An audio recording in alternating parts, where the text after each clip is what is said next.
I was visiting with a couple who had been married for a long time. It was clear that they had a pattern. She said something, he growled an answer, and that offended her. And he took offense at her offense.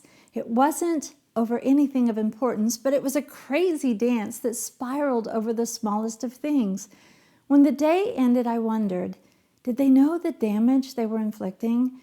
Did they know how easily they could change the direction of their conversations? What if she said something and he responded kindly? What if he offended her and she offered mercy? That day I went home and I listened to myself. And I asked some honest questions. Am I thankful for the people in my life? Do I reserve my kindest words for people outside the four walls of my home?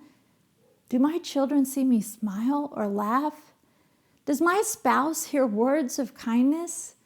Now, this chapter on living a life of thank you might think it is a least important chapter unless you take a deeper look at the life of Judas Iscariot.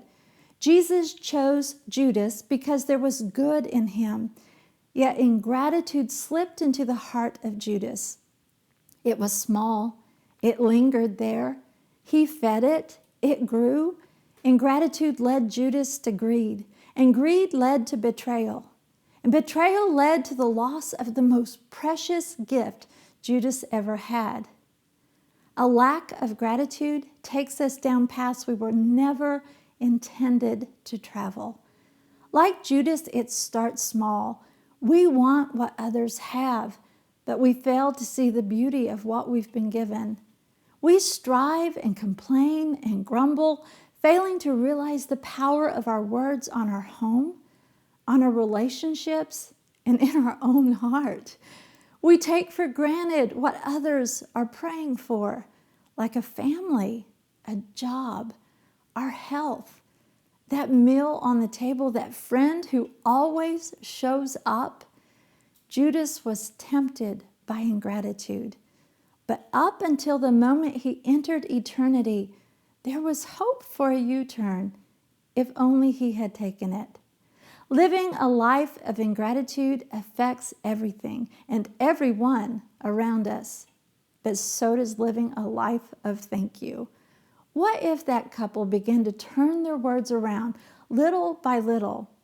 What if we begin to notice the good things rather than honing in on the negative? One of my favorite scriptures is Proverbs 27:15. It says, a nagging wife is like water going drip, drip, drip on a rainy day. When we live a life of ingratitude, we're dripping disapproval and disrespect. We're dripping complaints and criticism. We're dripping impatience and whining and a failure to appreciate. I don't know about you, but I don't want any of those words to describe me. But some days they do. And maybe, like me, some days they describe you as well. When the Holy Spirit shines a light on areas like this, where I'm still a mess, I might want to hide or bury my head in guilt. But what if we were thankful instead?